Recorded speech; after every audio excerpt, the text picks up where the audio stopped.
Энэхүү зөвлөгөөнд хүрэлцэн ирсэн залуу бизнес эрхлэгчид, Монгол Солонгосын бүтээлч хүмүүс та бүхэнд энэ өдрийн мэндийг хүргье.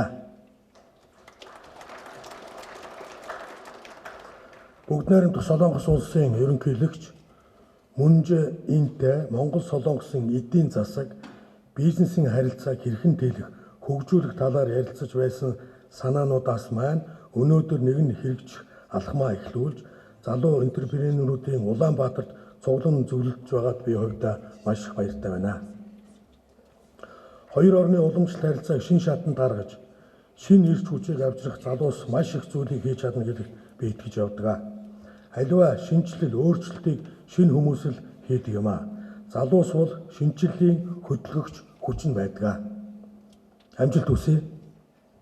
Эрчимтэйгээр өөрчлөгдөж буй дэлхийн хөгжлөөс хоцрогдсон хойш сууж буй Монгол улсын эдийн засгийг эрчимжүүлэх, орчин цагийн хэмнэлд оруулахад Монгол Солонгосын залуу энтерпренерүүдэд өөрсдийн хувь нэмрийг оруулах цаг одоо тулж иржээ. Хараад шүүмжлээд суух нь залуу хүмүүст дэндүү хангалтгүй байдаг. Та нар өөрчлөхгүй бол хүмүүс өөрөө аяндаа өөрчлөгдөнө гэж байхгүй бас ойлгож хичээж сонсч явах хэрэгтэй байна. Тийм учраас залуу хүн зайлшгүй байдаг чухал чанар болох өөрчлөлт, эр шинжилэлт, тэмүүлэх чанараа улс орныхоо хөгжлийн төлөө, үндэснийхээ сайн сайхны төлөө чинээнд нь тулдал ашиглаарай гэж та бүхнээс хүсье.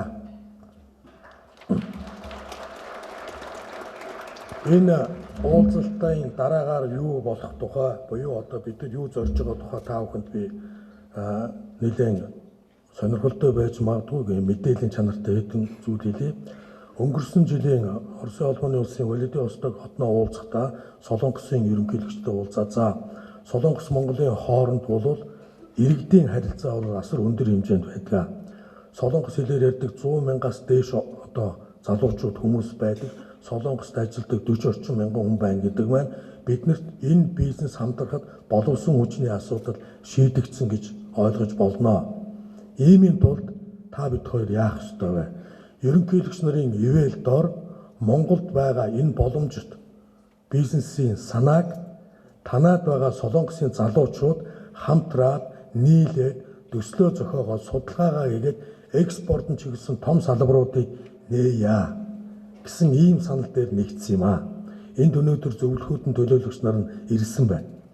Энэ юу гэж байна гэхээр өнөөдөр Монгол орны хувьд бол уул уурхаагаас бусад бараг бүх салбар хоцрогдсон буюу одоо ямар төвшөнд байгааг та бүхэн өөрсдөө мэдэх баг.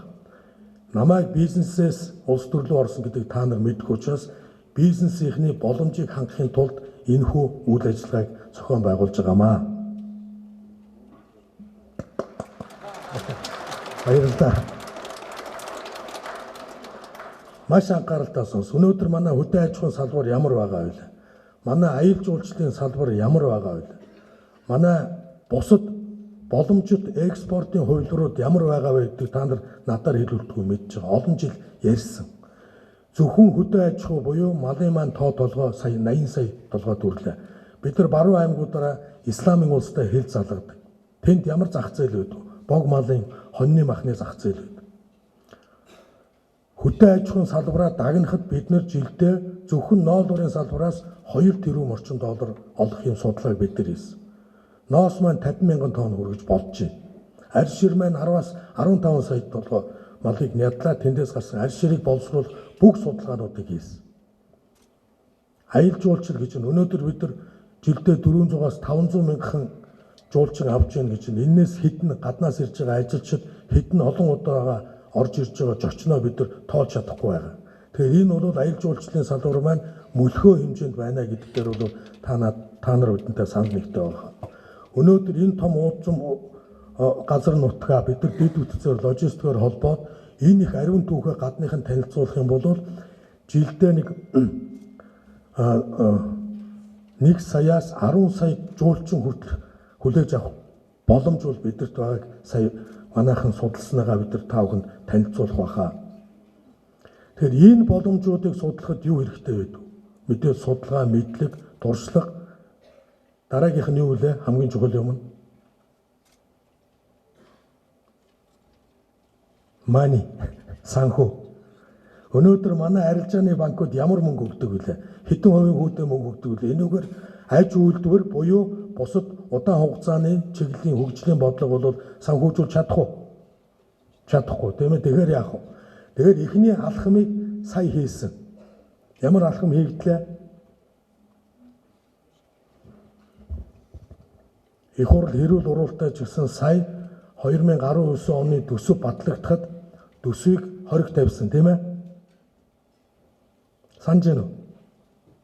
Та нар ингэ мэдээлэлээс гацраа энэ төсвийг хориг тавьж байгаад хэрүүл уралдаа ч гэсэн их хурлаар хөдөө аж ахуйн салбарыг хөгжүүлэхэд 500 тэрбум төгрөг сүүлийн 28 жилд байгаагүйгээр энэ салбарт шийдэж өгсөн.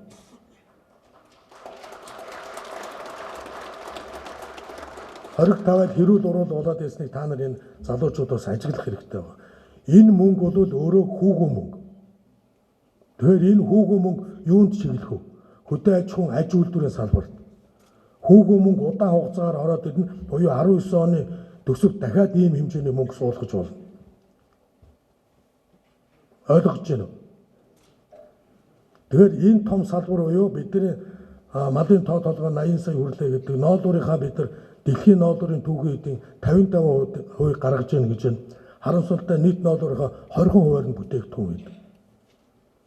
50 мянган тонн ноос хоньноос авах боломжийг бид нар ашиглаж чаддаг. Дөнгөж 20 гарны авдаг. Арь ширээний хүн 500 төгрөг хөлөнтэйгээ болсон. Түргэн гомн 2500 төгрөг байдаг. Тэгэхээр арь ширээ боловсруулах өргөн боломжийг бид нар ингээд гаргаад хаяад байна гэдгийг энэ 19 оны төсвийг хориг тавьж ээж улсын хурлаар хэрүүл уралдаагаар 500 тэрбум төгрөгийг суулгасан. Энэ доллар руу шилжүүлэх юм бол 200 сая орчим доллар. Энийг энэ хөдөө аж ахуйн салбар залуучууд руу энэ аж үйлдвэр хийх зориулах ёстой мөнгө. Энэний дараа дахиад аялал жуулчлал. Тэгэхээр Солонгостой яагаад хамтарч байна вэ гэхээр Солонгост өнөөдөр энэ аж үйлдвэр экспортыг энэ стартапыг дэмжсэн тусдаа банк мөнгө байдаг. Хэрвээ бид нар 200 сая доллароо 20% гэх юм бол тэрний 80% буюу 800 сая долларыг энэ та нарын уулзж байгаа зөвлөх энэ зөвлөгөө амжилттай болоод цаашдаа явах юм бол энийг босгож болно. Энийг хоёр ерөнхийлөгч ивэлдэ авч болно. 30% гэж бодох юм бол 700 сая доллар, 40% гэж бодох юм бол 600 сая долларыг нийлүүлээд тэрбум доллар хүртэл тийм фондыг энэ салбаруудад яагаад бид нар гаргаж болдгоо юм бэ гэсэн ийм санааг эхлүүлэх гэж та бүхэн цуглаж байгаамаа. Ингээд энэ ярианууд уулзалтуудын үеэр танилцуулгууд явах юм байна.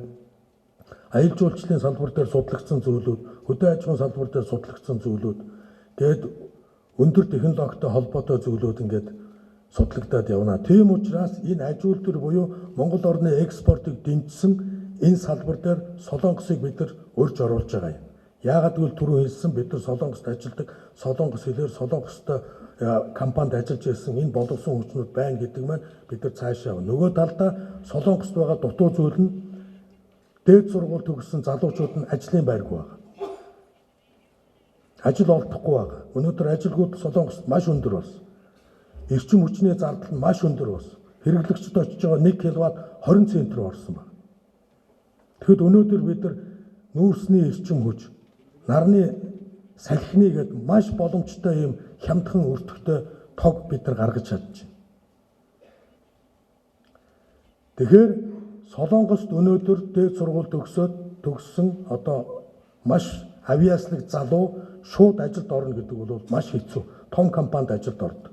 Тэндээ 5 жил, 10 жил, 15 жил, 20 жил ажиллаж дараагийн шат руу явах хэрэгтэй. Тэгэхээр тэнд байгаа Солонгосын санхүү болон боломжит хувилбарыг Монголд байгаа энэ боломжит зах зээлтэй холбоё гэсэн санааг яриад байгаамаа. Тийм учраас энэ зөвлөхүүд нь ирсэн байгаа энэ тал дээр бол энэ ажиллагааг дэмжиж Монголд ийм уулзалтууд боллоо гэдгийг хэлэх баг. Бид нар юу ч хүмүүс алга тосч байгаа биш. Сая их хурлаар хөдөө аж ахуйн салбар шийдсэн 500 тэрбум төгрөгтэйгээ сууж ин танай хос энэ фондон дээр мөнгө гаргаарай. Ингээд явах юм бол бид нар боломжуудыг судлаад экспортыг чиглээд Монгол орны эдийн засагт та бүхний хийж байгаа үйл ажиллагаа төлхөө орж ирнэ гэсэн ийм санаа юм аа. Тэгээд уулзалт зөвлөгөөний амжилт хүсье. Зөвлөгөөндөө та бүхний идэвхтэй оролцоорой гэж хүсье. Баярлалаа.